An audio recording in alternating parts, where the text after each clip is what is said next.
வானொலியில் நீங்கள் கேட்டு மகிழ்ந்த தென்கட்சி கோ. சுவாமிநாதன் அவர்களின் இன்று ஒரு தகவல் கதை தொகுப்பினை கேட்கலாம். வாழ்க்கையில் சில சந்தர்ப்பங்களில் நாம் சில அவமானங்களை சந்தித்தே தீர வேண்டியிருக்கு. என்ன பண்ணுறது, காலம் அப்படி. அவமானப்படுறவங்க உடனே அடங்கி போய்டுறது தான் உலக வழக்கம். அவமானப்பட்டால் உடனே சீறி எழறவங்களும் உண்டு. ஆனால் அதையே ஒரு சவாலாக எடுத்துக்கிட்டு முன்னுக்கு வர்றவங்களும் சில பேர் இருக்கிறாங்க. அவங்க ரொம்ப அபூர்வம். இன்றைக்கி மனோதத்துவ நிபுணர்கள்லாம் என்ன சொல்கிறாங்க தெரியுமா? அவமானப்பட்டுட்டா உடனே அடங்கி போயிடக்கூடாதான். அதையே ஒரு சவாலாக எடுத்துக்கிட்டு மனசில் ஒரு வைராக்கியத்தோடு முயற்சி பண்ணினா வாழ்க்கையில் எல்லாரும் முன்னேறலாமா. அவமானங்கிறத நாம் வைராக்கியமாக மாற்றிக்கணும். அதுதான் வெற்றிக்கு வழி. ராமர் இந்த பூமியில் பிறந்ததே ஒரு வைராக்கியத்தினால தான் சார் அப்படின்னார் ஒருத்தர். எப்படிங்க அது அப்படின்னு கேட்டேன். அவர் சொன்னார், தசரதருக்கு ராமர் குழந்தையாக பிறக்கணும், அப்போ தான் இங்கே இருக்கிற கஷ்டங்கள்லாம் நீங்கும் அப்படின்னு சர்வ லோகமும் எதிர்பார்த்துக்கிட்டு இருக்குது. ஆனால் அவர் எப்போ பிறப்பார் அப்படின்னு யாருக்கும் தெரியல. அந்த காரியம் சீக்கிரம் நடக்கணுமே, அதுக்கு என்ன பண்ணுறது? நாரதர் வந்தார் ஒரு நாள் தசரதரை தேடி. தசரதா, உனக்கு ஒரு செய்தி தெரியுமான்னு ஆரம்பித்தார். அவர் எப்பவும் இப்படித்தானே ஆரம்பிக்கிறது வழக்கம். என்ன விஷயம்னு கேட்டார் தசரதர். தசரதா, நீ அடிக்கடி உன்னோட தேரில் ஏறிக்கிட்டு தேவலோகத்துக்கு போகிற, அங்கே வர்ற எல்லாம் பண்ணிகிட்ருக்க, எல்லாம் சரி. தேவலோகத்துலேயும் உன்னை நல்லபடியாக தான் வரவேற்கிறாங்க. தேவேந்திரன் உன்னை பிரியமாக அழைச்சிட்டு போய் தன்னுடைய அரியாசனத்திலேயே தனக்கு பக்கத்திலேயே உட்கார வைக்கிறான். நீயும் சந்தோஷமாக உட்காந்து பேசிவிட்டு வந்துடுற. ஆனால் நீ இங்கே வந்ததுக்கு அப்புறம் அங்கே என்ன நடக்குது தெரியுமா உனக்கு அப்படின்னாரான் நாரதர். என்ன நடக்குது எனக்கு ஒன்றும் தெரியலையே அப்படின்னாரான் தசரதர். நாரதர்கிட்ட கிட்டத்தில் கேட்டிருக்கார், கொஞ்சம் சொல்லுங்கள் என்னது அப்படின்னு. அவர் நெருங்கி வந்தாராம் நாரதரும். மெதுவாக அவர் காதோட காதாக சொன்னாராம். அதாவது நம்ம பாஷையில் சொல்லப்போனால் பற்ற வைக்கிறார். நீ அங்கே தேவேந்திரங்கிட்ட உட்காந்து பேசிவிட்டு வந்த பிறகு நீ அங்கே உட்காந்துருந்த அரியாசனத்தை தண்ணி ஊற்றி கழுவி சுத்தப்படுத்துகிறாங்க. நீ என்ன அந்த அளவுக்கு சுத்தம் இல்லாத ஆளா, தினம் குளிக்காமையாக இருக்கிற அப்படின்னாராம். தசரதருக்கு இது ரொம்ப அவமானமாக போயிட்டுது. அப்படியே செய்கிறாங்க அப்படின்னாராம். ஆமாம், நீ வேணும்னா நான் சொல்கிறது உண்மையாக இல்லையா அப்படின்னு சோதனை பண்ணி பார்த்துக்கோ அப்படின்னாரான் நாரதர். உடனே தசரதர் இதுக்காகவே புறப்பட்டு தேவலோகம் போனார். அங்கே வழக்கம் போலவே இவரை கூப்பிட்டு உட்கார வச்சு பேசிக்கிட்டு இருந்தான் தேவேந்திரன். கொஞ்ச நேரம் பேசிக்கிட்டு இருந்துட்டு சரி நான் கிளம்புறேன்னு புறப்பட்டார். சரி, அவனும் வாசல் வரைக்கும் வழி அனுப்பி வச்சுட்டு உள்ளே போயிட்டான். தசரதர் வெளியில் கொஞ்ச நேரம் மறைஞ்சி இருந்துட்டு மெதுவாக உள்ளே எட்டி பார்த்தார் என்ன நடக்குதுன்னு. நாரதர் சொன்னது உண்மைதான். தசரதர் உட்காந்துருந்த ஆசனத்தை அங்கே 2 தேவர்கள் கழுவி சுத்தப்படுத்திக்கிட்டு இருக்கிறாங்க. தசரதரால் இதை தாங்கிக்க முடியல. அவருக்கு ரொம்ப அவமானமாக போச்சு. நேராக கிடுகிடுன்னு தேவேந்திரங்கிட்டே போனார். நான் உட்காந்துருந்த இருக்கையே சுத்தம் பண்ணுறியே, நான் என்ன அந்த அளவுக்கு பாவியா அப்படின்னு கேட்டார். ரொம்ப கோபமாக கேட்டார். தசரதரே, மனுஷனுக்கு 3 கடன்கள் உண்டு. தேவ கடன், ரிஷி கடன், பித்ரு கடன். இதை தீர்க்காதவன் பாவியாகிறான். இதில் மகனை பெறுவதால் தான் பித்ரு கடன் தீரும். உனக்கு மகன் கிடையாது, அதனால் நீ பாவி ஆகிற. பாவி உட்காந்துருந்த இடம்ங்கிறதுனால அதை சுத்தம் செய்ய வேண்டியது எங்கள் கடமை அப்படின்னு நானும் தேவேந்திரன். இந்த இடத்துல தசரதருக்கு ஏற்பட்ட அவமானம் ஒரு வைராக்கியமாக மாறிச்சு. தேவேந்திரனே கேட்டுக்கோ, ஒரு மகனை பெற்ற பிறகு தான் இந்த சபையில் மறுபடியும் அடி எடுத்து வைப்பேன் அப்படின்னு சொல்லிவிட்டு போயிட்டாரான். போய் புத்திர காமேஷ் யாகம் பண்ணார். புத்திரர்கள் பிறந்தார்கள். இந்த கதையில் உள்ள கருத்து என்னென்னா, தேவேந்திரன் தசரதரை அப்படி அவமானப்படுத்தலைன்னா அவருக்கு இப்படி ஒரு வைராக்கியம் பிறந்திருக்குமா? யோசித்து பார்க்கணும். நமக்கு ஏற்படுகிற சில அவமானங்களையும் வைராக்கியமாக மாற்றிக்குவோம். அப்படி மாற்றிக்கிட்டோம்னா வாழ்க்கையில் முன்னேறலாம். நம்ம ஆளுங்க சில பேர் அவமானத்தை வைராக்கியமாக மாற்றிக்கிறது எப்படி தெரியுமா? நம்மக்கிட்ட ஒரு பையன் சொன்னான், எங்கள் அப்பா என்னை எல்லாருக்கும் முன்னாடி வச்சு திட்டிவிட்டார், பொறுப்பு இல்லாமல் ஊர் சுற்றுறேன்னு சொல்லி அவமானப்படுத்தி விட்டார். இனிமேல் நீ என் முகத்திலேயே முழிக்காதரா போடான்னு வேற சொல்லிவிட்டார். எனக்கு ரோஷம் வந்துட்டுது. அந்த அவமானத்தை வைராக்கியமாக மாற்றிக்கிட்டேன். அன்னையிலேருந்து அவர் முகத்திலேயே முழிக்கிறது இல்லை அப்படின்னா. அப்படியான்னு கேட்டோம். ஆமாங்க, அவர் வீட்டில் இல்லாத நேரமாக பார்த்து உள்ளே சமையல் கட்டுக்கு போய் சாப்பிட்டுட்டு நைஸாக வெளியில் வந்துடுவேன் அப்படிங்கிறான் அவன். காசியில் இருக்கிற கடவுள் காசி விஸ்வநாதர், அங்கே இருக்கிற தேவி காசி விசாலாட்சி. இவங்க 2 பேரும் ஒரு நாள் பேசிக்கிட்டு இருந்தப்போ கடவுள் சொன்னார், இந்த மனிதர்களை நாம் ரொம்பவும் நம்பிக்கையோடு தான் படைச்சிருக்கிறோம், இருந்தாலும் அவங்களுக்கு தான் நம்பிக்கை இல்லை, எதுலேயும் ஒரு உண்மையான நம்பிக்கை இல்லாமல் வாழ்ந்துக்கிட்டு இருக்கிறாங்க அப்படின்னார். என்ன அப்படி சொல்கிறீங்க? அதோ பாருங்கள், எவ்வளவு பேர் காசியை தேடிட்டு வந்து கங்கையில் குளிச்சுக்கிட்டு இருக்கிறாங்க, அவங்களெலாம் நம்பிக்கை இல்லைன்னா இவ்வளவு தூரம் தேடிட்டு வந்து இங்கே குளிப்பாங்களா அப்படின்னு நாங்கள் தேவி. சரி, அதை சோதித்து பார்க்கலாம் அப்படின்னு 2 பேரும் முடிவு பண்ணிக்கிட்டாங்க. உடனே ஒரு திட்டம் போட்டாங்க. அது எப்படின்னா, நாம் 2 பேருமே பக்தர்கள் மாதிரி உருவத்தை மாற்றிக்கிட்டு கங்கை கரைக்கு போக வேண்டியது. நான் வந்து கங்கையில் இறங்கி குளிக்கிறேன், கொஞ்ச நேரத்தில் சுழலில் மாட்டிக்கிட்டது மாதிரி நடிக்கிறேன். நீ உடனே கரையிலிருந்து சத்தம் போடும், என்னோடய வீட்டுக்காரரை யாராவது காப்பாற்றுங்களேன்னு சத்தம் போடும். அதோடு இன்னொன்று சொல்லு, யாராவது ஒரு புண்ணிய ஆத்மா அவர்கிட்ட போய் அவருடைய முடியை பிடிச்சி இழுக்கணும். அப்படி ஒரு சாபம் இருக்குது எங்களுக்கு. புண்ணிய ஆத்மா, அதாவது எந்த பாவமும் செய்யாத இல்லாத ஒருத்தர் தான் அவரை காப்பாற்ற முடியும். அப்படிப்பட்டவங்க யாராவது வெள்ளத்தில் குதித்து என்னுடைய கணவரை காப்பாற்றுங்கோ அப்படின்னு நீ சத்தம் போடு, கூச்சல் போடு, என்ன நடக்குதுன்னு பார்க்கலாம் அப்படின்னார் கடவுள். சரின்னு சொல்லி 2 பேருமா சாதாரண பக்தர்கள் மாதிரி கங்கை கரைக்கு வந்து சேர்ந்தாங்க. அவர் இறங்கி குளித்தார். திட்டம் போட்டது மாதிரியே சுழலில் மாட்டிக்கிட்டது மாதிரி கத்துனார். கரையில் இருந்த அந்த அம்மா, ஐயோ என் கணவரை காப்பாற்றுங்களேன், யாராவது காப்பாற்றுங்களேன்னு கத்துனாங்க. பல பேர் ஓடி வந்தாங்க. உடனே இவங்க, பாவம் இல்லாத புண்ணிய ஆத்மா ஒருத்தரால் தான் என்னுடைய கணவர் காப்பாற்றப்படணுங்கிறது விதி, அப்படி ஒரு சாபம் இருக்குது, அதனால் புண்ணிய ஆத்மா யாராவது அவர்கிட்ட போய் அவர் முடியை பிடிச்சி தூக்குனா அவரை காப்பாற்றி கொள்ளலாம் அப்படின்னாங்க. இவங்க இப்படி சொன்னதும் எல்லாரும் திகைச்சு போய் நின்றுட்டாங்க. ஒவ்வொருத்தருக்கும் அவங்க செஞ்ச பாவம்லாம் ஒவ்வொன்றா ஞாபகத்துக்கு வர ஆரம்பிச்சுட்டுது. சரி, இதுக்கு நாம் லாயக்கு இல்லை அப்படின்னு சொல்லி ஒதுங்கி போக ஆரம்பிச்சிட்டாங்க எல்லாம். இந்த சமயத்தில் யாரோ ஒருத்தர் வேகமாக ஓடி வந்தார், ஆற்றுல குதித்தார். அவர்கிட்ட போனார், முடியை பிடிச்சார், தூக்குனார், அவரை காப்பாற்றி கரைக்கு கொண்டுட்டு வந்துட்டார். அப்படி காப்பாற்றின அந்த ஆளை இவங்க 2 பேரும் தனியாக கூப்பிட்டுக்கிட்டு ஒரு மண்டபத்துக்கு வந்துட்டாங்க. வந்து விசாரிக்கிறாங்க. நீ யாரப்பா அப்படின்னு கேட்குறாங்க. ஏதும் தெரியாத மாதிரி. நான் இந்த ஊர் அன்ன சத்திரத்தில் வேலை செய்கிற ஒரு சமையல்காரன் அப்படிங்கிறார். நீ வந்து கங்கையில் குளிக்கிறது உண்டான்னு கேட்டிருக்காங்க. நான் இந்த ஊர்லேயே தான் இருக்கிறேன், இருந்தாலும் தினமும் கங்கையில் குளிக்கிறதில்ல, எப்பாவது ஒரு நாள் அங்கே குளிப்பேன் அப்படின்னார். கங்கையில் மூழ்கி எழுந்திரிச்சா பாவமெல்லாம் தொலையும்னு சொல்கிறாங்க. அப்படி இருக்கிறப்போ அங்கே இன்றைக்கி கங்கையில் குளிச்சுக்கிட்டு இருக்கிறவங்கெல்லாம் தங்களை வந்து புண்ணிய ஆத்மாவா நினைக்கல. கங்கையில் குளிக்காத நீ உன்னை வந்து புண்ணிய ஆத்மாவா நினச்சி என்னை காப்பாற்ற வந்திருக்கிற, அது எப்படி அப்படின்னு கேட்டார். அதுக்கு அந்த ஆள் சொல்கிறான், கங்கையில் குதித்ததுக்கு அப்புறம் தானே உங்களை காப்பாற்ற போகிறோம், அப்படி குதிக்கும் பொழுது என்னுடைய பாவமெல்லாம் போயிருக்கும்ல, நான் புண்ணிய ஆத்மாவாக ஆயிருப்பேனே, அதனால தான் துணிஞ்சு வந்து உங்களை காப்பாற்றினேன் அப்படின்னா. கடவுளும் தேவியும் அவனுக்கு வந்து காட்சி கொடுத்தாங்களாம். இப்படி ஒரு கதை உண்டு. அதாவது கங்கையில் குளிச்சுக்கிட்டு இருக்கிறவங்களுக்கே தங்களுடைய பாவம் போகுங்கிற நம்பிக்கை பரிபூர்ணமாக இல்லை, குளிக்காத ஒருத்தனுக்கு அந்த நம்பிக்கை இருந்தது. அதனால் அவனால் கடவுளை பார்க்க முடிஞ்சது.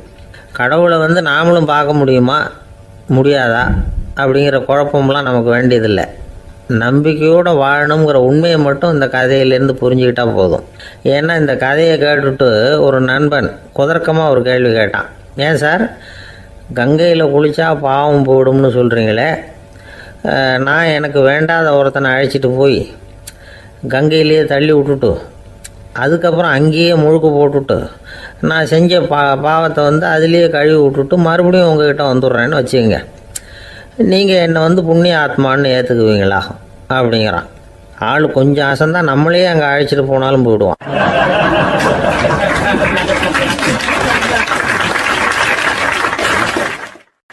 இந்த உலகத்தில் நாம் நல்லபடியாக இருக்கணும்னா அதுக்கு முக்கியமாக தேவைப்படுறது 2. ஒன்று செல்வம், இன்னொன்று அறிவு. சரி, இது 2ல் சிறந்தது எது அப்படின்னு ஒரு கேள்வி கேட்டால் என்ன பதில் சொல்கிறது? இதே கேள்வியை ஹஸ்ரத் அலி அவர்கள்கிட்ட கேட்டாங்களாம். அவர் ஒரு பெரிய அறிஞர். கேள்வி கேட்டவங்களும் சாதாரண ஆட்கள் இல்லை, இவங்களும் அறிஞர்கள். ஒரு நாள் ஹசரத் அலி அவர்கள்கிட்ட 10 அறிஞர்கள் வந்தாங்களாம். ஐயா, நாங்கள் 10 பேரும் உங்ககிட்ட ஒரே கேள்வி தான் கேட்க வந்திருக்கிறோம். ஆனால் எங்கள் 10 பேருக்கும் நீங்கள் தனித்தனியாக பதில் சொல்ல முடியுமா அப்படின்னு கேட்டிருக்காங்க. அதாவது அவங்க ஒரே கேள்விக்கு இவர்கிட்ட இருந்து 10 விதமான பதில் எதிர்பார்க்குறாங்க. சரி கேளுங்க, என்ன கேள்வி அப்படின்னார் அவர். அப்போ தான் அவங்க கேட்டாங்களாம், செல்வம் அறிவு இது ரெண்டில் சிறந்தது எது? இதுதான் கேள்வி. ஹசரத் அலி என்ன பண்ணார் தெரியுமா? அவங்கள ஒவ்வொருத்தராக கூப்பிட்டார். ஒவ்வொரு விதமான பதிலை சொல்லி அனுப்புனார். முதல்ல ஒருத்தரை கூப்பிட்டார், சொன்னார், அறிவுங்கிறது தீர்க்கதரிசிகள், ஞானிகள், மகான்கள் இவங்களோட பரம்பரை சொத்து. ஆனால் செல்வம்ங்கிறது கொடுங்கோலரின் ஆயுதம். அதனால் அறிவு தான் சிறந்தது அப்படின்னார். ரெண்டாவது ஆளை கூப்பிட்டார். உங்ககிட்ட செல்வம் இருந்தால் நீங்கள் தான் அதை காப்பாற்றணும். ஆனால் அறிவு உங்களை எப்பவும் காப்பாற்றும். ஆகவே அறிவு தான் சிறந்தது அப்படின்னார். மூணாவது ஆளை கூப்பிட்டார். செல்வந்தனுக்கு எப்போதும் விரோதிகள் அதிகம், ஆனால் அறிஞனுக்கு நண்பர்கள் அதிகம். அதனால் அறிவு தான் சிறந்ததுன்னார். அடுத்தவரை கூப்பிட்டார். செல்வம் அடுத்தவங்களுக்கு கொடுக்க கொடுக்க குறையும், ஆனால் கல்விங்கிறது அதிகரிச்சுக்கிட்டே வரும், கொடுக்கறதுனால குறையாது. அதனால் அறிவு தான் சிறந்ததுன்னார். இன்னொருத்தரை கூப்பிட்டார். அறிவுள்ளவன் எப்பவும் அதை அடுத்தவங்களுக்கு வாரி வழங்கிக்கிட்டே இருப்பான். அதனால் அவங்ககிட்ட தாராளத்தன்மை இருக்கும். ஆனால் செல்வந்தன்கிட்ட கஞ்சத்தனம் தான் இருக்கும். அதனால் அறிவு தான் சிறந்ததுன்னார். ஆறாவது நபரை கூப்பிட்டார். செல்வத்தை கள்வர்கள் திருடிட்டு போக முடியும், ஆனால் அறிவை அப்படி திருடிட்டு போக முடியாது அப்படின்னார். ஏழாவது நபரை கூப்பிட்டார். செல்வம் கால ஓட்டத்தில் அழிஞ்சிரும், ஆனால் அறிவை கால ஓட்டம் ஒன்றும் பண்ண முடியாது. ஆகவே அறிவே சிறந்ததுன்னார். எட்டாவது ஆளை கூப்பிட்டு சொன்னார், செல்வத்துக்கு எப்பவும் எல்லை உண்டு, நிறை உண்டு, அளவு உண்டு, கணக்கு உண்டு. ஆனால் அறிவுக்கு அப்படிப்பட்ட எல்லை எதுவும் கிடையாது. அதனால் அதுதான் சிறந்ததுன்னார். அடுத்தவனை கூப்பிட்டார். செல்வம் உள்ளத்தில் உள்ள ஒளியை போக்கிவிடும், இருட்டை உண்டாக்கிவிடும், விரிந்த மனப்பான்மையை குறுகலாக்கிவிடும். ஆனால் அறிவு அப்படி இல்லை, இருண்ட உள்ளத்தில் ஒளியை பாய்ச்சி அதை விசாலப்படுத்துது. அதுதான் சிறந்ததுன்னார். கடைசியாக 10வது நபரை கூப்பிட்டார். செல்வம் மனசில் செருக்கை உண்டாக்குது, ஆணவத்தை ஏற்படுத்துது. அதனால் நானே கடவுள்னு நினைக்கிற அளவுக்கு மனுஷனை தாழ்த்தி விடுது. ஆனால் அறிவு பணிவையும் பண்பாட்டையும் வளர்க்குது. அதனால் அறிவு தான் சிறந்ததுன்னார். ஆக இப்படி 10 பேருக்கும் 10 விதமாக பதில் சொன்னது மூலமாக ஹஸ்ரத் அலி அவர்கள் அறிவு தான் செல்வத்தை விட சிறந்தது அப்படிங்கிறதுக்கு 10 காரணங்களை சுட்டி காட்டியிருக்கார். அந்த அறிஞர் 10 பேர் கேட்ட ஒரே கேள்விக்கு 10 பதில் சொன்னார். நமக்கு வேண்டிய ஒருத்தர் 10 பேர் கேட்ட கேள்விக்கு ஒரே பதில் சொல்லி சமாளித்தார். கேள்வி என்ன தெரியுமா? என்கிட்ட வாங்கின கடனை எப்போயா திருப்பி கொடுக்க போகிற? இதுதான் அந்த 10 பேரும் கேட்ட ஒரே கேள்வி. இந்த மாதம் 26ஆம் தேதி தந்துடுறேன் அப்படிங்கிற ஒரே பதில் சொல்லி அவ்வளவு பேரையும் இவர் அனுப்பி வச்சுட்டாராம். எல்லாரும் போனதுக்கப்புறம் இவரை தனியாக கூப்பிட்டு கேட்டிருக்கிறாங்க. அது என்ன சார் கணக்கு, 26ஆம் தேதி அன்னைக்கு என்ன அதிசயம் நடக்க போகுது அப்படின்னு கேட்டிருக்காங்க. அதிசயம் அன்னைக்கு இல்லை, அதுக்கு நாளே நடக்க போகுதுன்னாராம். விவரமாக சொல்லுங்கன்னு இருக்காங்க. வேற ஒன்றும் இல்லைங்க, 26ஆம் தேதி தானே எல்லாரையும் வர சொல்லியிருக்கிறேன், அதுக்கு நாளே நான் புறப்பட்டு தலைமறைவாயிட போகிறேன் அப்படின்னாராம் ரொம்ப பெருமையாக. ஒரு கடைக்கு போனேன், 5 ரூபா பணத்தை எடுத்து கொடுத்தேன். ஒரு தினசரி பத்திரிகையை கேட்டேன். அவர் உடனே அங்கே அடுக்கி வச்சுருந்த பத்திரிகையில் ஒன்று எடுத்து என் கையில் கொடுத்தார், வாங்கிக்கிட்டேன். மீதி பணத்தை எடுத்தார். அதையும் என் கையில் கொடுக்கணும்ல, கொடுக்கல. எதிரில் இருந்த பலகையில் வச்சு எடுத்துக்க சொன்னார். எப்பவும் அவர் அப்படி தான் பண்ணுவார். நானும் எடுத்துக்கிட்டு வந்துடுவேன். இவர் ஏன் இப்படி பண்ணுறாருங்கிறது எனக்கு ரொம்ப நாளாக ஒரு சந்தேகம். ஒரு நாள் அவர்கிட்டயே இதை கேட்டுவிட்டேன். ஏங்க, நீங்கள் உங்கள் கடைக்கு பொருள்கள் வாங்குறவங்களுக்கு நீங்கள் பாக்கி சில்லறையை கொடுக்குறப்போ பலகையில் வச்சு விட்றீங்க, கையில் கொடுக்க மாட்டேங்கிறீங்களே, ஏன் அப்படின்னு கேட்டேன். காசை கையில் கொடுத்தா நம்மக்கிட்ட இருக்கிற லட்சுமி போயிடுவா சார் அப்படின்னார். அதாவது பணம் செலவாயிடும் அப்படின்னு அர்த்தமா. இன்னொரு நண்பர், அவர் ஒரு நாள் வழக்கத்துக்கு மாறாக ரொம்ப சோகமாக உட்காந்துருக்கிறார். ஏங்க என்னாச்சு, ஏன் இப்படி கப்பலே கவிழ்ந்தது மாதிரி உட்காந்துருக்குறீங்க அப்படின்னு கேட்டேன். கப்பலே கவிழ்ந்திருந்தா கூட நான் இப்படி கவலைப்பட மாட்டேன் சார், வேற ஒன்று நடந்து போச்சுன்னார். என்னன்னு கேட்டேன். என் உச்சந்தலையில் பல்லி ஒன்று விழுந்துட்டுதுன்னார். அதுக்காகவா இப்படி அப்படின்னு ஆச்சரியப்பட்டேன். ஆமாங்க, பல்லி உச்சந்தலையில் விழுந்தால் பலன் என்னன்னு பஞ்சாங்கத்தில் பார்த்தேன், மரணம்னு போட்டிருக்கு அப்படின்னு சொல்லிவிட்டு அவர் தொடர்ந்து கவலைப்பட ஆரம்பிச்சிட்டார். இப்படியும் ஒருத்தர், என் கூட வேலை பார்க்குற ஒருத்தர் எப்படி தெரியுமா, தினமும் வலது காலை வச்சு தான் ஆஃபீஸுக்கு உள்ளே நுழைவார். என்னைக்காவது தவறுதலாக இடது காலை வச்சு உள்ளே வந்துட்டார்னா அன்னைக்கு பூரா மனசு சங்கடப்படுவார். எந்த வேலையும் சரியாக ஓடாது. கேரம் போர்டு ஆடுற ஒருத்தர் எப்போ ஆட உட்காந்தாலும் ஸ்ட்ரைக்கரை கை தவறி கீழே விழுற மாதிரி பண்ணி அதுக்கப்புறம் அதை எடுத்துக்கிட்டு ஆட உட்காருவார். ஏன்னா எப்போவோ ஒரு தடவை நிஜமாகவே அது கை தவறி கீழே விழுந்திருக்குது. அன்னைக்கு பிரமாதமாக ஜெயிச்சுட்டார். உடனே ஒரு முடிவுக்கு வந்துட்டார், கை தவறுனா லாபம் அப்படின்னு. அதுக்கப்புறம் அதையே பழக்கமாக்கிக்கிட்டார். பூனை குறுக்க போனால் சகுனம் சரியில்லைன்னு நினைக்கிறவங்க உண்டு. ஆனால் ஒருத்தர் எப்படி தெரியுமா, அவர் வெளியில் கிளம்புற சமயம் பக்கத்து வீட்டு ரேடியோவில் மியாவ் மியாவ் பூனைக்குட்டின்னு பாட்டு சத்தம் கேட்டால் கூட போதும், சகனம் சரியில்லைன்னு பிரயாணத்தை கேன்சல் பண்ணிவிடுவார். இப்போ இவ்வளவும் எதுக்கு சொல்கிறோம்னா, அளவுக்கு மீறின சகுன நம்பிக்கைகள் இருக்குது பாருங்கள், இதோட பயமும் சேர்ந்துக்கிட்டதுன்னு வச்சுக்கோங்க, இது ஒருத்தருடைய மனநிலையை பாதிச்சிடும். இது உளவியல் நிபுணர்கள் சொல்கிற கருத்து. வாழ்க்கையே தடுமாற வச்சிரும். பாதுகாப்பு இல்லாத உணர்வு, ஒரு விதமான டிப்ரெஷன் மனநிலை, இதெல்லாம் தான் இதுக்கு காரணமாக அமையலாம். சில பேர் காய்கறி நறுக்க கத்தியை கையில் எடுத்தால் கூட நேரம் சரியாக இருக்கா அப்படின்னு பார்த்துட்டு தான் வேலையை ஆரம்பிக்கிறது வழக்கம். அறிவு தான் மனசுக்கு வாத்தியாராக இருக்கணும். அப்போ தான் வாழ்க்கை நிம்மதியாக இருக்கும்.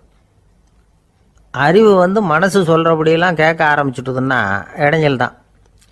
ஒருத்தருக்கு 7ஆம் நம்பர் தான் ராசியான நம்பரான். 7ஆம் தேதி தான் எந்த காரியத்தையும் ஆரம்பிப்பாராம்.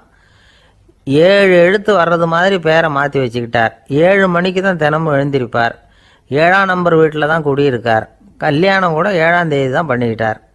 அவர் ஒரு நாள் குதிரை பந்தயத்துக்கு போனாராம். குதிரையோட பேரையெல்லாம் பார்த்தார். ஒரு குதிரையோட பேர் 7 எழுத்தில் அமைஞ்சிருந்தது. 7 தானே இவருக்கு அதிர்ஷ்ட நம்பர். அதனால் உடனே அது பேரில் பணத்தை கட்டினார். பந்தயம் நடந்தது. என்ன சார் ஆச்சுன்னு கேட்டாங்க. நான் பணம் கட்டின அந்த என்னோட குதிரை 7ஆவதாக சேர்ந்தது சார் அப்படின்னாராம் சோகமாக. ஒரு விவசாயி விதைக்கிறதுக்காக வயல்வெளி பக்கம் போகிறார். விதைகளை அள்ளி வீசினார். அப்போ என்ன ஆச்சுன்னா, சில விதைகள் பாதை ஓரத்தில் விழுந்தது. சில விதைகள் முள் செடிகள் மண்டி இருந்த புதருக்கு இடையில் விழுந்தது. சில விதைகள் நல்ல நிலத்தில் விழுந்தது. பாதை ஓரத்தில் விழுந்த விதை என்ன ஆச்சுன்னா, அதெல்லாம் பறவைகள் கண்ணில் போட்டுவிட்டுது. உடனே உட்காந்து கொத்தி தின்னுட்டு போட்டுது. அதிகமாக மண் இல்லாத பாறை பகுதியில் விழுந்த விதையெல்லாம் லேசாக வேர் விட்டு முளைக்க ஆரம்பிச்சிது. அதுக்கப்புறம் வேர் கீழேயும் ஆழமாக போக முடியல, மேலேயும் சூரிய வெப்பம் அதிகம் தாங்க முடியல, எல்லாம் காஞ்சி கருகி போட்டுது. புதர் பகுதியில் சில விதைகள் விழுந்தது இல்லையா, முள் செடிகள் காடாக மண்டி போயிருந்தது. அதனால் முளைச்சி வர்ற செடிக்கு நெருக்கடி அதிகமாக போட்டுது, சரியாக வளர முடியல, விளைச்சலும் சரியாக இல்லை. நல்ல நிலத்தில் விழுந்த விதைகள் மட்டும் நல்லா முளைச்சிது, நல்லா வளர்ந்தது, விளைச்சலும் பிரமாதமாக இருந்தது. இந்த கதையை சொல்லிவிட்டு கேட்க செவியுள்ளோர் கேட்கட்டும் அப்படிங்கிறார் இயேசு பெருமான். ஆமாம், இயேசு கடலில் நின்ற படகு ஒன்றில் உட்காந்துருக்கிறார். கடற்கரையில் ஏராளமான மக்கள் உட்காந்துருக்கிறாங்க. அந்த சமயத்தில் தான் இயேசு ஓமைகள் மூலமாக மக்களுக்கு பல உண்மைகளை சொல்லிகிட்டு இருக்கிறார். மக்கள் அந்த கதையை கேட்டுட்டு ஒன்றும் புரியாமல் முழிக்கிறாங்க.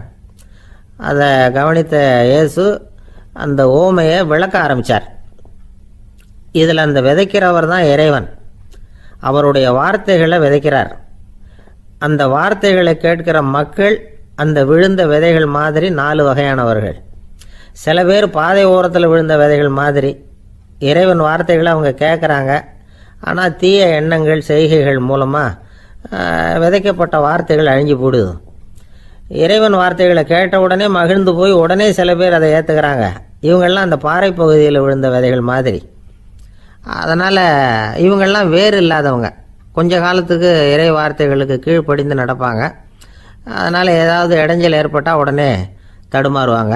தங்கள்கிட்ட இருக்கிற நல்ல பண்புகளை விட்டுட்டு பாவ வழிகளுக்கு போயிடுவாங்க. முள் செடிகளுக்கு இடையில் விழுந்த விதைகள் மாதிரி உள்ளவங்க யாருன்னா, இவங்களுக்கு உலக கவலை உண்டு, செல்வத்தின் மீது மயக்கம் உடையவர்கள். உலக ஆசைகள் இவங்களுக்குள்ளே பூந்துடுறதுனால அங்கே இருக்கிற நல்ல பண்புகள் மறைஞ்சு போயிடுது. அதனால் அவங்களும் உபயோகம் இல்லாதவங்களாக ஆயிடுறாங்க. நல்ல மனிதர்கள் நல்ல நிலத்தில் விழுந்த விதைகளுக்கு ஒப்பானவர்கள். இவங்க இறை வார்த்தையை கேட்குறாங்க, அதை ஏற்றுக்கிறாங்க, அவங்களும் நல்லபடியாக வாழுறாங்க, அடுத்தவங்களுக்கும் உபயோகமாக இருப்பாங்க. இதுதான் இயேசு சொன்ன விளக்கம். நல்ல வார்த்தைகளை கேளுங்கள், நல்ல வார்த்தைகளை ஏற்றுக்கொள்ளுங்கள், அடுத்தவங்களுக்கு உபயோகமாக இருங்க. இதுதான் பெரியவங்கள்லாம் நமக்கு சொல்லுகிற உபதேசம். ஒரு அப்பா தன்னுடைய மகனுக்கு உபதேசம் பண்ணார். இதை பாருப்பா, நல்ல வார்த்தைகளை கேட்கணும், எப்போதுமே மகன் அப்பா பேச்சை கேட்கறது நல்லது அப்படின்னாராம். நீ ஏதாவது ஒரு தப்பு பண்ணால் என் தலையில் ஒரு முடி நரைச்சி வெள்ளையாக போடும்பா, நீ செய்கிற ஒவ்வொரு தப்புக்கும் என் தலையில் ஒவ்வொரு முடி வெள்ளையாயிடும் அப்படின்னாராம். பையன் யோசிச்சான், அப்பா இப்போ தான் எனக்கு புரியுது, தாத்தாவோட தலைமுடி பூராவும் வெள்ளையாக இருக்கிறதுக்கு என்ன காரணம்ங்கிறது எனக்கு இப்போ தான் புரியுது அப்படின்னானா. ஒரு ராஜா இருந்தார். நாடு பூராவும் நிறைய மரங்களை நட்டு வளர்க்கணுங்கிறது அவரோட ஆசை. தானே அதுக்கு முன்மாதிரியாக இருக்கணும்னு நினைச்சார். அரண்மனையை சுற்றி மரங்களை நட்டு வளர்த்தார். இதை பார்த்துட்டு ஜனங்களும் அவங்கவுங்க வீட்டை சுற்றி மரக்கன்றுகளை நட்டு வளர்த்தாங்க. கொஞ்ச காலத்தில் ஊர் பூரா பசுமையாக மாறிச்சு. எல்லாருக்கும் சந்தோஷமாக இருந்தது. இது ஒரு பக்கம் இருக்கட்டும், இப்போ நான் சொல்ல போகிற கதை வேற. அதாவது அந்த ராஜா ஒரு நாள் தன்னுடைய அரண்மனையை சுற்றி இருக்கிற விதவிதமான மரங்களை எல்லாம் போய் பார்த்தார். எப்படி இருக்கிறீங்க அப்படின்னு ஒவ்வொரு மரத்துக்கிட்டையும் விசாரிச்சாராம். எந்த மரமும் சந்தோஷமாக இருக்கிறதா தெரியல. அது அதுக்கும் மனசில் ஒரு குறை. முதல்ல ஆலமரத்துக்கிட்ட போனார். அது சொல்லிச்சு, மண்ணா, நான் நல்லா பெருசாக வளர்ந்துருக்கிறேன், அடர்த்தியாக இருக்கிறேன், கிளையெல்லாம் 4 பக்கமும் நல்லா படர்ந்து தான் இருக்குது, இருந்தாலும் எந்த பிரயோஜனமும் இருக்கிறதா தெரியல எனக்கு. என்னுடைய பழம்லாம் ரொம்ப சின்னதாக இருக்குது, என் கண்ணுக்கு சரியாக புறப்பட மாட்டேங்குது. நான் இருக்கிற சைஸுக்கு என்னுடைய கிளையில் இருக்கிற பழம்லாம் எவ்வளவு பெருசாக இருக்கணும், அது இத்தினூண்டு இருக்கிறது எனக்கு பெரிய அவமானமாக இருக்குது. இப்படி இங்கே நின்றுக்கிட்டு இருக்கிறதே ரொம்ப கூச்சமாக இருக்குது. ஒரு நல்ல புயல் வந்ததுன்னா பேசாமல் சாஞ்சு விடலாமான்னு பார்க்குறேன் அப்படின்னு புலம்புது ஆலமரம். சரி இருக்கட்டும்னு நினச்சிக்கிட்டு ராஜா அடுத்தபடியாக ஒரு அத்தி மரத்துக்கிட்ட போனார். அதுவும் புலம்ப ஆரம்பிச்சிட்டுது. நான் கூட பெரிய மரம் தான், இல்லை இலையெல்லாம் அழகாக தான் இருக்குது, பழம் அழகாக இருக்குது, இருந்தாலும் உள்ள விஷயம் இல்லையே, அத்தி பழத்தை புட்டு பார்த்தா அத்தனையும் சொத்த அப்படின்னு பழமொழியே உண்டாயிட்டுதே, இப்படி ஒரு கெட்ட பேரோடு நான் இருக்கணுமா அப்படின்னு புலம்புது அது. சரி இது இருக்கட்டும் அப்படின்னு சொல்லி அடுத்தபடியாக வேப்ப மரத்துக்கிட்ட போனார். அது தன்னுடைய வேதனையை வெளியிட்டது. எனக்கு எவ்வளவோ மருத்துவ குணங்கள்லாம் இருக்கிறதா சொல்லிக்கிறாங்க, இருந்தாலும் என்ன பிரயோஜனம், என்னுடைய பழத்தை மனிதர்கள் யாரும் விரும்பி சாப்பிட்றது இல்லையே அப்படின்னுது.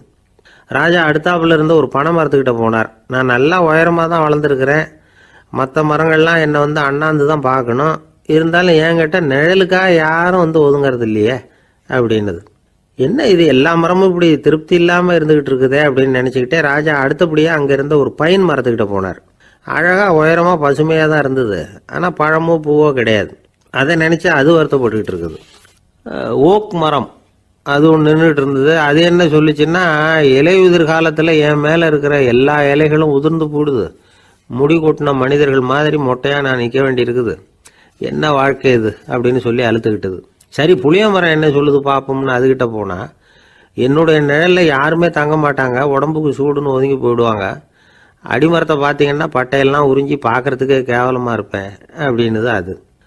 முருங்கை மரம் என்ன சொல்லிச்சு தெரியுமா, என்னுடைய இலை காயெல்லாம் சாப்பிட்றவங்களுக்கு சத்து கொடுக்கறது வாசவம் தான், ஆனால் என் உடம்புல சத்தே கிடையாது, கொஞ்சம் வேகமாக காற்று அடிச்சதுன்னா முறிஞ்சி விழுந்துடுறேன், என்ன வாழ்க்கை இது அப்படின்னு சொல்லி அது வருத்தப்பட்டது. ராஜா யோசனை பண்ணார், என்ன இது, மரங்கள் பூமியின் வரங்கள்னு சொல்கிறோம், மழை பெய்யறதுக்கு அதுதான் காரணம், பூமி செழிப்பாக இருக்கிறதுக்கும் அதுதான் காரணம், வீடு கட்டுறதுக்கு மரம், நாற்காலி செய்ய உபயோகப்படுத்துறதுக்கும் அதுதான் உபயோகப்படுது, மனுஷனுக்கு வேண்டிய ஆகாரங்களையும் கொடுக்குது, இப்படிலாம் இருந்தும் எல்லா மரமும் நிம்மதி இல்லாமல் இருந்துகிட்டு இருக்குதே அப்படின்னு நினைச்சார். அப்போ அங்கே இருந்த ஒரு மகிழ மரம் அவர் கண்ணில் பட்டுது. அந்த மரம் மட்டும் கொஞ்சம் நிம்மதியாக மகிழ்ச்சியாக இருக்கிறது மாதிரி தெரிஞ்சுது. உடனே ராஜா அதுகிட்ட போனார். உனக்கு மனசில் எதுவும் குறை இல்லையான்னு கேட்டார். இல்லை, நான் சந்தோஷமாக தான் இருக்கேன்னு தான் அந்த மகிழ மரம். அப்படியான்னு ஆச்சரியமாக கேட்டார் ராஜா. ஆமாம் மன்னா, இந்த இடத்துல நீங்கள் ஒரு முருங்கை மரத்தையோ வேப்ப மரத்தையோ கூட நட்டிருக்கலாம், ஆனால் இந்த இடத்துல நடுறதுக்கு என்ன தேர்ந்தெடுத்துருக்குறீங்க, அதுவே எனக்கு பெருமை, அதுவே எனக்கு திருப்தி அப்படின்னு தான் மகிழ மரம். மகிழ மரம் சாதாரணமாக தான் இருக்கும், இளம் மஞ்சள் நிறத்தில் பூக்கள், அது காய்ந்தும் மனம் வீசும். மகிழ மரம் மாதிரி மன திருப்தியோடு வாழறதுக்கு நாம் கற்றுக்கணுமா. நாம் இந்த உலகத்தில் ஒரு நாயாவோ நரியாவோ கூட பிறந்திருக்கலாம், மனுஷனாக பிறந்திருக்கிறோம், அதுவே பெருமை தானே. இந்த நிறைவு தான் மகிழ்ச்சியின் ரகசியம். ஒரு பையன் அப்பா கிட்ட போய், அப்பா நீங்கள் இந்த உலகத்தில் ஒரு மனுஷனாக பிறந்தது என்னோட அதிர்ஷ்டம் நானா. ஏண்டா அப்படி சொல்கிறேன்னு இருக்கார் அப்பா. நீங்கள் ஒரு கரடியாக பிறந்திருந்தா இந்நேரம் நானும் ஒரு கரடி குட்டியாக தானே இருந்திருப்பேன் அப்படின்னு நானா பையன். ஒரு ஊரில் ஒரு ராஜா இருந்தார். அவர் ஒரு பூனை வளர்த்தார். ரொம்ப செல்லமாக அவர் அந்த பூனையை வளர்த்தார். அவர் என்ன பண்ணுவார் தெரியுமா? இரவு நேரத்தில் அந்த பூனையோட தலையில் ஒரு விளக்க வச்சுருவார். அந்த பூனை ரொம்ப ஜாக்கிரதையாக அந்த விளக்கு கீழே விழுந்துடாமல் பார்த்துக்கும். தலையை ஆட்டாமல் ரொம்ப நிதானமாக ராஜா பின்னாடி நடந்து போய்கிட்டே இருக்கும். அந்த விளக்கு வெளிச்சத்தில் எல்லா வேலைகளையும் செஞ்சுருவார். கையில் ஒரு விளக்கை தனியாக எடுத்துகிட்டு போக வேண்டிய அவசியமே இல்லை. விளக்கை தூக்கிட்டு போகிற வேலையை அந்த பூனை பார்த்துக்கும். அதனால் ராஜாவுக்கு அந்த பூனை மேலே ரொம்ப பிரியம். மந்திரிகளையெல்லாம் கூப்பிட்டு அவங்கக்கிட்ட சொல்லுவார், பார்த்தீங்களா இந்த பூனை எவ்வளவு விசுவாசமாக நடக்குது, என் பேரில் எவ்வளவு மரியாதை பார்த்தீங்களா அதுக்கு அப்படிம்பார். இதை கேட்டுவிட்டு அங்கேருந்து அமைச்சர்களில் ஒருத்தர் சொன்னார், மன்னா நீங்கள் சொல்கிறது சரிதான், இருந்தாலும் இந்த பூனையோட விசுவாசத்தை நாம் கொஞ்சம் சோதித்து பார்க்க வேண்டியிருக்கு அப்படின்னாராம். சரி, உங்கள் ஆசையை ஏன் கெடுக்கணும், நல்லா சோதிச்சு பாருங்க அப்படின்னு சொல்லிவிட்டார் ராஜா. உடனே அந்த அமைச்சர் என்ன பண்ணார் தெரியுமா? எங்கேயோ புறப்பட்டு போனார். ஒரு 5-6 எலிகளை பிடிச்சிட்டு வந்தார். அரண்மனையில் ராஜா ஏதோ வேலை பார்த்துக்கிட்டு இருக்கிறாரு. பக்கத்தில் அந்த பூனை ரொம்ப பணிவாக நின்றுக்கிட்டு இருக்குது. அது தலையில் விளக்கு எரிஞ்சிக்கிட்டு இருக்கு. அமைச்சர் தான் பிடிச்சிட்டு வந்த எலிகளை அந்த பூனை பார்வையில் படுறது மாதிரி எதிரில் விட்டார். அந்த எலிகள்லாம் அங்கேயும் இங்கேயும் ஓட ஆரம்பிச்சிது. அதை பார்த்தது பூனை, அவ்வளவுதான். தலையில் இருக்கிற விளக்கை பற்றியும் கவலைப்படலை, ராஜாவை பற்றியும் கவலைப்படலை. ஒரே பாய்ச்சலாக பாஞ்சு எலிகளை துரத்த ஆரம்பிச்சுட்டுது. தலையில் இருந்த விளக்கு எங்கேயோ போய் விழுந்தது, அணைஞ்சு போச்சு. இருட்டில் ராஜா தடுமாற ஆரம்பிச்சுட்டார். இந்த சமயத்தில் அந்த அமைச்சர் மறுபடியும் விளக்கை ஏற்றினார். வெளிச்சம் வந்தது. அதுக்கப்புறம் அந்த அமைச்சர் பேசினார், அரசே, பூனையோட விசுவாசத்தை பார்த்தீங்களா? எலி அது கண்ணில் படுற வரைக்கும் தான் விசுவாசமாக இருந்தது. அது மாதிரி எலியை பார்த்ததும் எல்லாத்தையும் விட்டுட்டு அதை துரத்த ஆரம்பிச்சுட்டு பார்த்தீங்களா? தான் அந்த பூனையை பற்றி நினச்சது தப்புங்கிறது அதுக்கப்புறம் தான் அந்த ராஜாவுக்கு புரிஞ்சுதான். சரி, இப்போ எதுக்கு இந்த கதையெல்லாம் அப்படிங்கிறீங்களா? இந்த பூனை மாதிரி தான் நம்ம மனசும். மனசை எவ்வளவு தான் பயிற்சி கொடுத்து பக்குவமாக வச்சுருந்தாலும் பார்க்குறதுக்கு பரமசாது மாதிரி தான் இருக்கும். பார்க்க வேண்டியதை பார்த்துட்டுதுன்னா பாஞ்சிரும்.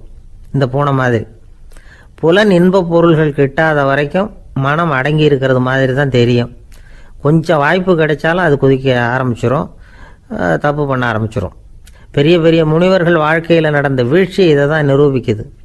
புலன்களின் ஆற்றல் அதிகம். அதனால் மனக்கட்டுப்பாடு பயிற்சிகளில் ரொம்ப எச்சரிக்கையாக இருக்கணுங்கிறார் சுவாமி சிவானந்தர்.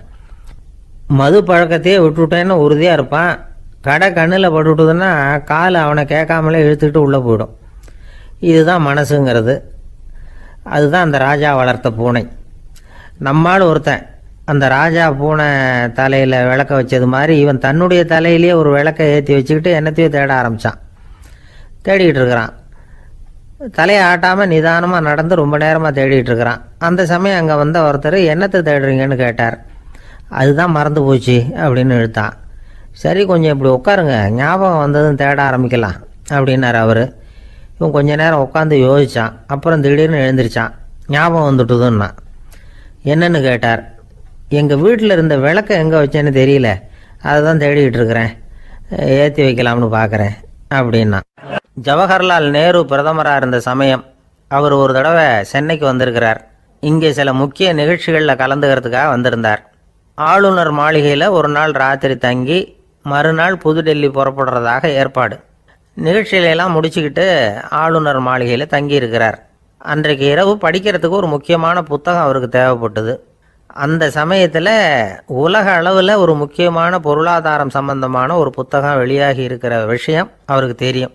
அந்த புத்தகம் மெட்ராஸுக்கு வந்திருக்குமா, அது இங்கே கிடைக்குமா அப்படின்னு விசாரிச்சிருக்கிறார் நேருஜி.